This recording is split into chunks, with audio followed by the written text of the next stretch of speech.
In 1890, in quiet Cheyenne, in the state of Oklahoma, a young woman moved through her days between simple tasks and contained dreams. The town, traced by dusty roads and modest trade, kept a pace from before the machine age. In the midst of that transition, she watched for signs of change and tried to figure out what future would fit her own story. In 1888, a photograph captured Lily Mae Smith Tucker, daughter of Nimrod Jarrett Smith and a member of the Cherokee Nation. The portrait, simple and straightforward, shows the features of a time in transition and lets us glimpse ways of life, family ties, and collective memory that still echo. Looking at it, we connect past and present by a thread of resilience and identity. Marcia Paschal carries a story that links the lineage of Lieutenant Colonel George W. Paschal to Cherokee culture. Her identity is born from that meeting, military deeds that span generations, and an indigenous legacy that guides values, memory, and a sense of belonging. By telling her path, she keeps alive the bridge between tradition and the future. The 1898 photograph of Hattie Tom, a Chiricahua Apache woman taken by Frank Reinhardt, goes beyond a portrait. It invites us to see a time of change and listen for signs of a culture. In her gaze and her adornments, she gathers memories, paths, and rites, offering a concrete entry point into the Chiricahua world in North America at the end of that century. In 1890, a photograph records a young Lakota woman. More than an image, it's a window into a world that endures over time. As we notice her gaze and the signs of her community, questions arise. Who was she? What stories shaped her? In that quiet meeting, we come closer to her identity and the collective memory that sustains the traditions of the Lakota people. Sawatainyuk, a young member of the Kwakwakawaku Nation on the northwest coast, grew up around 1914 among rites, stories, and fishing. In the clan's daily life, they learned the value of alliances and respect for elders. Between celebrations and responsibilities, they carried the memory of the ancestors and looked for their place, weaving the future without breaking the thread of tradition. In the image, an unidentified girl appears, standing, holding her bowls. The print, made in platinotype, bears the signature of Adam Clark Vroman. Dated to about 1860, the photograph invites us to imagine the story behind the restrained gesture. The weight of everyday life, the pause in front of the camera, and the preserved instant that crosses time. In a photograph dated around 1900, a teenage girl from a native people of North America faces the lens. Taken in the early years of the 20th century, the image preserves gestures, clothing, and the setting, suggesting her community's routine. Looking at it, we notice clues to identities, traditions, and the changes that were showing up at the turn of the era. Around 1880, Inusk, daughter of the Kickapoo leader, steps into view as a bridge between past and future. Her presence links the community to the stories, rites, and decisions that shaped the tribe. By carrying the knowledge of her family and her people, she preserves the continuity of leadership and strengthens the collective identity that supports the Kickapoo path. Julie Nelson was born in 1886 and carried within her the heritage of a native people. She grew up surrounded by stories, rituals that taught respect for the land. Between harvests, songs, and community gatherings, she learned to live by the rhythm of the seasons. Her identity sprang from that bond, which guided choices, fed memories, and kept her ancestors' way of life alive. Alice came into the world around 1900. Her indigenous origin, however, remains open. Records link her sometimes to the Cayuse, sometimes to the Walla Walla, perhaps to the Umatilla. Between guesses and silences, a lineage tied to the northwest of the United States takes shape, where these nations cross paths and keep alive the memory of their territories. Around 1900, the basket weaving done by Apache women showed the strength of their culture and mastery of the craft. They made meticulous pieces, meant for use in trade, using local fibers, straw, rush, fennel, and strips of cedar. Each pattern told stories of the land and passed knowledge down through generations. In 1910, the photograph of a young Arapaho woman captures more than a face. It announces the presence of a people who traveled the Great Plains for generations. Traditional dress, with its symbols of belonging, shows practices, stories, and knowledge. In the framing, she becomes living memory and a window into Arapaho culture at the start of the 20th century. Around 1900, Minnie Lou Ottinger Bradley appears as a living portrait of a century's turn, keeping pace with the shift from countryside to cities and the clash of ideas shaking the country. She moves through reforms, disputes, and new ways of life. Her path, common and unique, helps us see how the United States reshaped itself at that moment. The 1909 photograph shows Nora Barada Murphy, a resident of White Cloud, Kansas, a member of the Iowa people whose ancestral land reaches into Kansas and Nebraska. She stands steady in the portrait. The framing highlights clothes and features that tell of her connection to the community and signal the pride in keeping alive the heritage that crosses generations. In 1923, Ada Lopez Richards, a Tolowa woman, appears as a window into indigenous daily life in the Pacific Northwest. By telling of her presence, we glimpse practices, memories, and resistance from a people who occupied the coastal stretches of California and Oregon. Ada embodies that living heritage and helps us understand what persisted, changed, and reinvented itself at that time. Anna Kaskash expressed the Cayuse spirit. She dressed in traditional pieces marked by signs that told of the people's bond with the land and the heritage of the elders. In 1910, that culture was crossing a tense time. The advance of the Western world was closing in, threatening customs, rights, and ways of living. Even so, every detail of the outfit held resistance and memory. In 1908, a photograph records a young woman of the Sioux Nation. The portrait isn't just a pose, it reveals a way of life. She appears in her people's dress, skins, feathers, and beads carefully combined. Her steady gaze and the composition suggest memory and continuity, as if the camera quietly kept a chapter of Indigenous history.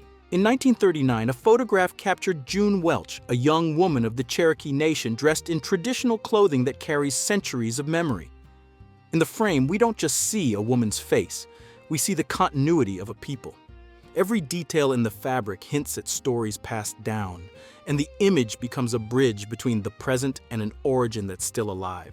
In 1886, at Fort Marion in Florida, Lena Geronimo was born, daughter of the Apache leader Geronimo. The setting was unlikely. Her father was being held there under military watch. Her arrival in the midst of captivity crossed two stories, that of a child beginning life and that of a people resisting, and turned this birth into a milestone of memory. In 1910, a young Kiowa woman carried, in her body and daily routine, the memory of her people on the Great Plains. Among tents and trails, she learned from the elders, preparing food, shaping the crafts that circulated in the village, and caring for the children. In this way, she kept the link between past and future alive, giving everyday form to Kiowa history.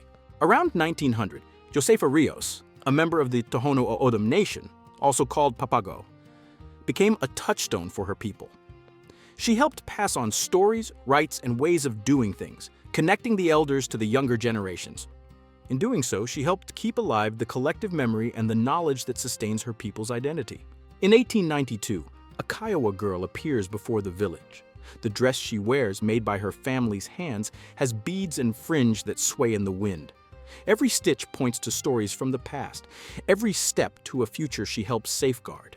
As she walks, she brings childhood and legacy together, making her people's memory visible in the dance of everyday life. Juanita Buck, a Dakota Sioux woman from the late 19th century, lived through a time of turning points for her people. She took part in community life and, with a steady presence, marked changes and tensions that shaped local history. Rooted in tradition, she passed down rites and stories, making sure ancestral memory wasn't lost and kept guiding new generations. Goldie Jamison Conklin, a Seneca woman from the Allegheny Reservation, lived at the start of the 20th century. A 1910 photo shows her steady, looking ahead, like someone guarding memories. The traditional clothing she wears, with details from her people, declares origin and belonging, while the image preserves the link between history, identity, and community. A portrait presents the princess of the Umatilla tribe in northwestern Oregon. The scene, recorded in 1900, gained permanence when Major Lee Morehouse, a photographer attuned to his time, pressed the shutter. The image crossed decades and today invites the eye to come closer to her story in the memory it preserves.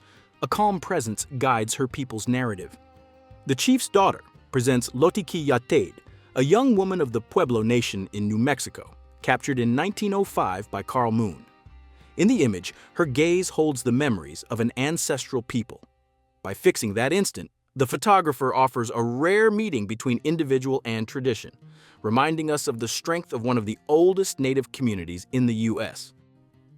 In 1910, a young woman of the Kalispel tribe leads us into a territory marked by memory and culture. Her presence is part of the history of a native people of the northwestern United States who lived along the Pendorai and Spokane rivers in lands that today correspond to Idaho and Washington, revealing bonds with the water, the land, and the continuity of their community. Dated around 1904, the photograph shows a Navajo woman. The framing brings the gaze close and, in the brief smile, lets us see traces of joy and presence. In the background, the setting and clothing place the scene in time, opening a window onto habits, ways of life, and the community's values, inviting us to walk through its history among memories and continuities. In 1899, Seattle met LaRoche, a young woman of the Yakima Nation. Her presence crossed borders. Between her people's tradition and the pace of a growing city, she became a reference point. Not out of exoticism, but for representing, with steadiness and quiet grace, the culture she carried with her. And in this way, she became a remembered figure in local public life. In 1908, a photograph records Awe Eyu, called Pretty Flower, a woman of the Seneca Nation. The portrait, direct and calm, invites us to look beyond the pose. It reveals signs of a daily life marked by traditions and changes. As we observe her features and ornaments, we hear echoes of a collective story and find a starting point for understanding the early 20th century. In 1906, George Bancroft photographed Kauyuits, a Caddo woman, in an image that invites a slow look. The picture doesn't show just a face. It opens a window onto the path of the Caddo, a people of the southeastern U.S. plains. In it, echo practices passed down through generations, the relationship with the land, and the presence of the sacred that guided collective life. In 1907, Edward Curtis photographed Lucille, a Dakota Sioux woman. The portrait shows her in ceremonial dress, where beaded necklaces and bracelets reveal careful craftsmanship. Her direct gaze and faint wrinkles suggest a long story. Behind the silence of the pose, the life in constant connection with the land and her people's traditions echoes. In 1894, an unusual photograph shows a Kiowa woman smiling freely. The gesture, rare for portraits of the time, sparks curiosity and reveals affection. In that moment, frozen in time, we see more than a face, an echo of the Kiowa Nation and its roots on the Great Plains, where memory, land, and identity intertwine and keep watching us. In 1905, a photograph shows a young Ho-Chunk woman in Black River Falls, Wisconsin. Wrapped in a plaid shawl with fringe, she faces the lens with calm.